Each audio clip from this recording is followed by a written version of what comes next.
Micro USB wasn't designed by a committee that hated you. It was the only thing that worked. Stop crying. You think a group of executives sat in a boardroom, drew a tiny trapezoid, and decided to ruin your mornings? Please. Physics had a veto. Back in 1998, the USB standard wanted to replace serial ports, parallel ports, and your entire desk drawer. The goal was universal. The problem was space.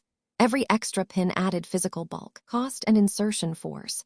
You cannot shrink atoms, so the engineers did the only logical thing. They cut the pins. 5. Data plus, data minus, power, ground, and a single identification line. That's it. 5 physical contacts in a footprint smaller than a thumbnail. Thermal efficiency demanded it. Now, here is where your brain short-circuits. You blame the orientation. You fight the cable like it owes you money. But structural stress explains everything. Trapezoid shape wasn't a prank. It was a stress concentrator. A rectangle would have cracked the plastic under repeated bending. The angled housing actually distributed the bending load across the solder joints. It kept the internal contacts aligned. You were fighting ergonomics, not malice. The cable slipped because the tolerance stack-up was tight.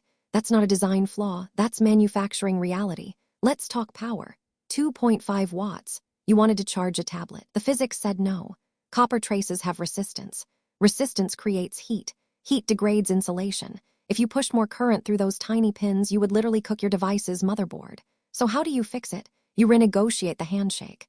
Early USB relied on basic electrical signaling. Micro USB couldn't handle complex power negotiation without increasing latency. The solution was dumb but brilliant. Hardwire the power. Keep the data clean. Separate the concerns. This brings us to the real bottleneck. Reversibility.